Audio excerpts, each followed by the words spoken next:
Morning everyone, कसे आहात सगळे। तर आज बघा चाफ्याच्या झाडाला इतकं सुंदर असं फूल आलेलं होतं आणि ते मी आज देवाला वाहणार होती। ते म्हणजे शंकर महाराजांच्या फोटो समोर वाहणार होती, कारण की शंकर महाराजांना चाफ्याचं फूल हे खूप आवडतं। आमच्या घरात शंकर महाराजांची पूजा ही नेहमी केली जाते आणि आम्ही खूप श्रद्धेने ही पूजा करतो। त्याने आमच्या घरात खूप प्रसन्न आणि खूप छान वाटतं। त्यानंतर मला नाश्त्याची तयारी करायची होती। आज म्हणजे मी करत आहे एक हेल्दी ब्रेकफास्ट, ते म्हणजे मिक्स डाळींचे अप्पे। त्यासाठी मी घेतला आहे 3 वाटे तांदूळ, अर्धा वाटी चना डाळ, त्यानंतर मी घेतला आहे अर्धा वाटी मूग डाळ,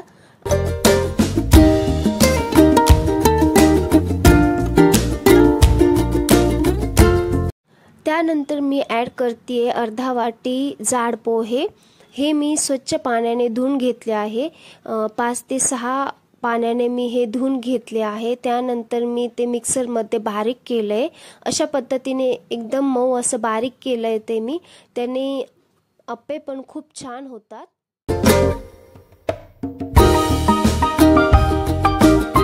हे बारीक केलेलं अप्प्यांचं पीठ मी 4 ते 5 तास तसंच ठेवलंय, त्याने अप्पे पण खूप छान होतात। ते झाल्यानंतर मी इथे शेंगदाण्याची चटणी करते। यासोबत खोबऱ्याची चटणी पण खूप छान लागते, पण मी यासोबत शेंगदाण्याची चटणी करते, कारण की मला शेंगदाण्याची चटणी यासोबत खूप आवडते। त्यासाठी मी छान असं त्याला फोडणी देते। शेंगदाणे छान मिक्सरमध्ये बारीक करून घेतले। तुम्ही बघू शकता इतकी छान पद्धतीने मी फोडणी दिली आहे आणि त्याचा सुगंध पण इतका छान आला होता। शेंगदाण्याची चटणी करण्यासाठी मी अर्धा वाटी शेंगदाणे घेतले, 3 ते 4 हिरव्या मिरच्या, त्यानंतर मी त्यात थोडंसं लिंबू ॲड केलंय व कोथिंबीर पण ॲड केली आहे। हे सगळं बारीक करून घ्यायचं, त्याने टेस्ट पण खूप छान येते आणि लिंबाने पण टेस्ट खूप छान येते। आणि चवीपुरती थोडीशी साखर टाकायची, त्याने पण टेस्ट खूप छान येते। त्यानंतर मी अप्प्यांची तयारी करायला घेतली।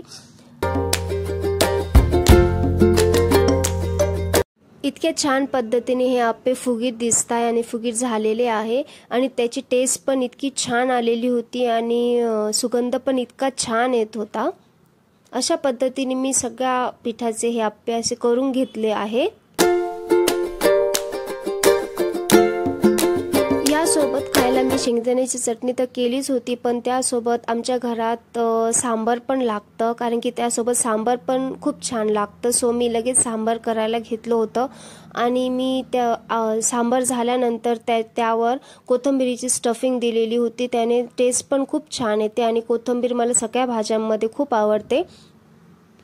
नाश्ता बनवून झाल्यानंतर लगेच यज्ञेशाला मी नाश्ता करायला दिला व तिचा नाश्ता झाल्यानंतर मी तिच्या स्कूलची तयारी केली, कारण की तिला स्कूलमध्ये जायचं होतं। सो ती इतकी छान पद्धतीने शांत बसते स्कूलचं आवरायला आणि तिला स्कूलमध्ये जायला पण खूप आवडतं। कसं असतं ना, आपण मुलांना जर सांगितलं चांगल्या पद्धतीने तर ते ऐकता।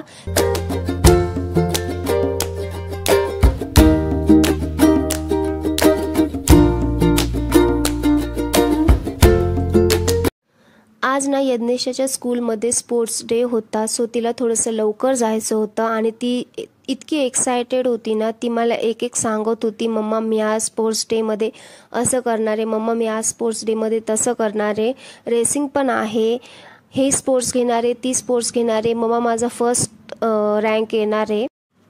कसं असतं ना, लहान मुलांना इतकी एक्साइटमेंट असते स्कूलमध्ये आणि स्कूलमध्ये जे शिकवलं जातं तसंच ते वागता।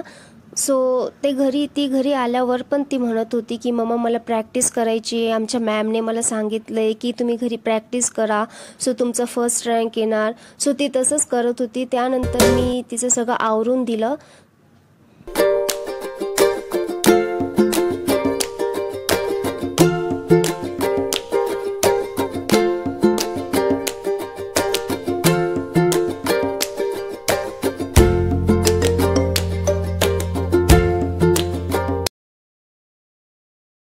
मी यज्ञेशाला जेव्हा स्कूलचं रेडी करत होती ना, तेव्हा तिची इतकी बडबड चालू होती ना, इतक्या गप्पा मारत होती ना ती। सो मला पण इतकं छान वाटत होतं ना तिच्यासोबत गप्पा मारायला।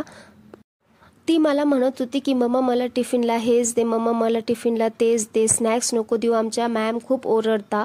सो त्यांच्या स्कूलमध्ये पण इतकं छान टीच केलं जातं ना की स्कूलमध्ये काय न्यायला पाहिजे, टिफिनला काय हेल्दी आहे काय नाही. सो मी तिला टिफिनला तेच देते. घरातली सर्व कामे आवरून झाल्यानंतर आज मला बनवायचा होता एक हेल्दी ज्यूस जो मी बनवला, तो म्हणजे आवळा आणि बीटचा ज्यूस, जो मला खूप दिवसांपासून मी बनवलेलाच नव्हता कारण की आवळा पण नव्हते. सो मी आज आवळा आणले आणि आज आवळा आणि बीटचा ज्यूस घ्यायचा होता. सो मी तो घेतला आणि त्यानंतर यज्ञेशच्या स्कूलमधून आली. सो संध्याकाळची वेळ झालेली होती. तिला मस्त असं स्नॅक्स बनवलं मी. ते म्हणजे मी घरीच बनवलं कारण की मी तिला जास्त काही बाहेरचं देत नाही.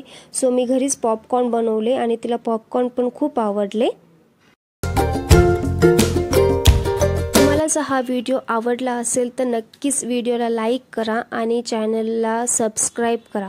तुम्हाला हा व्हिडिओ कसा वाटला ते कमेंट्स करून पण नक्की सांगा. थँक्यू.